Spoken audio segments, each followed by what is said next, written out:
Phoenix at Dino's Wonder Wheel Park is the newest roller coaster at Coney Island. This is the first adult coaster at the park in its 100-year history, so it's a pretty big deal for Wonder Wheel Park. Despite not having a lot of land to work with, Vekoma crammed in an enjoyable suspended coaster that's now the best family coaster in all of Coney Island. But it also has a few thrilling bits too. So in this video, find out why Phoenix is such a great fit for both Dino's and Coney Island as a whole. In January 2020, Dino's Wonder Wheel Park purchased the 12th Street amusement lot directly adjacent to their park for $6 million. This land was previously home to the Polar Express Himalaya, the Ghost Hole Dark Ride, and Saturn Spinning Ride, all of which had become rather run down. Dino's Wonder Wheel Park is split into an upper deck of kiddie rides and a lower deck of adult rides. This new plot would allow the park to double the size of their adult section. The owners wanted something flashy that would complement, not compete with, the adjacent Luna Park next door.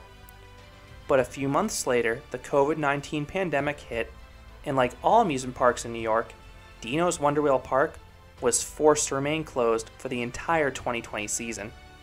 This raised some doubt if the expansion would be delayed, but late in December of 2020, Dino's announced they would be adding a new Vekoma family suspended coaster for 2021, and it would fittingly be named the Phoenix, as the park's owners believed the ride was rising out of the ashes of the pandemic. The coaster would cost $5.5 million, so the Verderis family was betting on the future of Coney Island. In early 2021, the bright red track and yellow supports started to rise, and the coaster officially opened for the 4th of July weekend. And the coaster looks great. The colors contrast nicely with the teal of Wonder Wheel. I don't believe the station is finished yet because it looks like bare bones wood, but I'm glad the park found a way to get the coaster open for the main summer season. Phoenix costs 10 tickets or $10 per ride without any discounts. It's certainly pricey, but it's in line with the other roller coasters at Coney Island. I just wish Dino's offered wristbands so I could get more laps on this coaster, but that's not necessarily the ride's fault, that's a park decision. Phoenix has a single train consisting of 10 rows, seating a maximum of 20 riders. The ride can only run with one train because it breaks in the station, and that's perfectly fine for this park's crowds. The high price of ride tickets and the lack of a pay-one price option prevents massive queue lines from forming, even on weekends. On the day I visited, the coaster was a complete walk-on, but it took a while to send out the train. When they started checking the restraints, the process was swift and easy, but often the operators would hold the train for a few minutes to try to fill it as much as possible. On one of my rides, I was a solo rider. On another ride, they kept rechecking the restraints whenever someone new entered the queue line to get them on that train. It was clear the park wanted to maximize the number of people on the train and minimize the number of times they cycled it. Not due to valeting, but to minimize the number of cycles they ran, probably to reduce operating costs. However, in the rare cases I did see a full train's worth of people in the queue line, the crew quickly loaded and dispatched the train. And I love the trains in these Vekoma suspended coasters, the newer generation that is. They are extremely open. You have just a simple lap bar that leaves you very exposed. These are the same trains as Freedom Flyer at Fun Spot Orlando or Dragon Flyer at Dollywood. It's a stark contrast to the old Vekoma suspended coasters with those bulky over-the-shoulder restraints that could bash your head. Those older suspended coasters were also rough. Meanwhile, Phoenix, like all new Vekomas, is very smooth. There's just one moment depending where you're sitting that has a bit of a vibration, but it really isn't anything. As for seat selection, I slightly preferred the front for the visuals. In terms of forces, some elements were better up front, while others were better towards the back. So I'd probably give it 2 rides if you can, so you can experience the full power of each element. Phoenix begins with a U-turn out of the station, and then a 68-foot or 21-meter tall booster wheel lift. Atop the lift hill, you get a brief view of the ocean ahead of you, before plunging down the short first drop. Essentially, the first 2 drops on Phoenix form a double down that's broken up by a U-turn. The first drop and U-turn offer no forces, but they do have the first of several leg choppers with some track that you pass on later in the ride.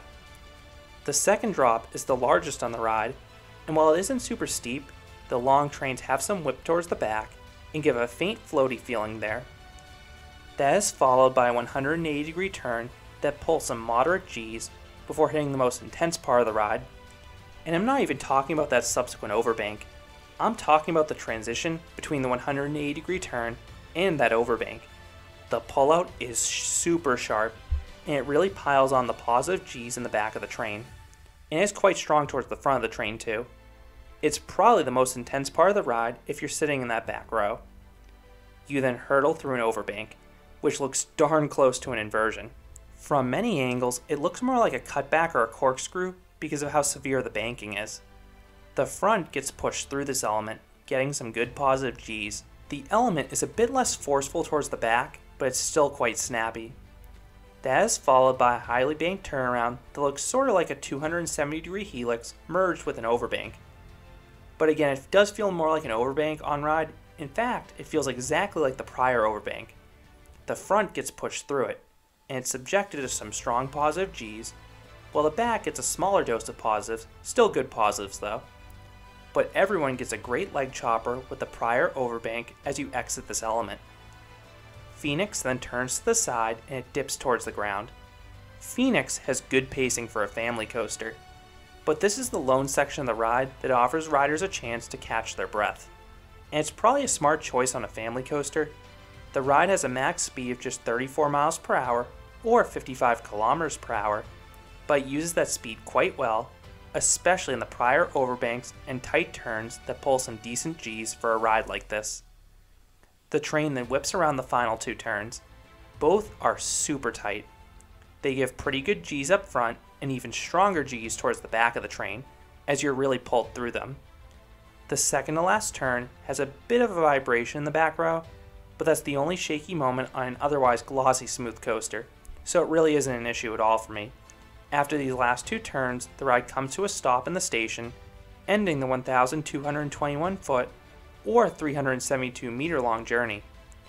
So would I rate the Phoenix? I would give this coaster a 7 out of 10. It is a solid coaster that offers something for everyone. The overbanks and turns are all super tight and forceful. They pulled way more positive G's than I expected going into the ride.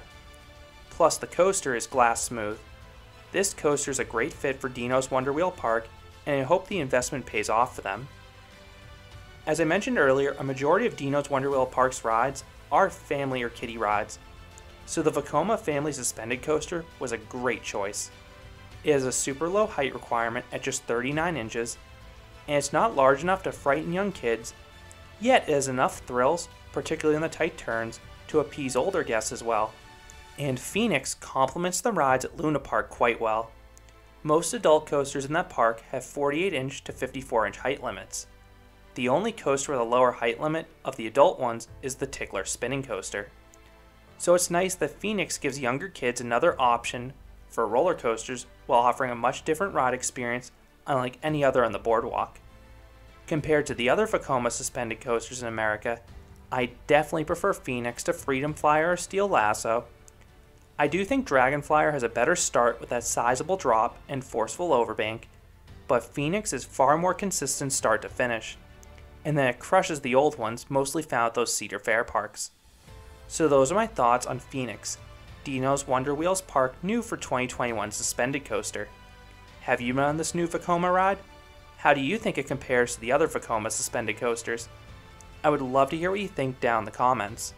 If you enjoyed this review, I'd appreciate if you gave this video a like, and you considered subscribing, because there'll be a lot more roller coaster and amusement park videos here at Canopy Coaster. Thanks for watching.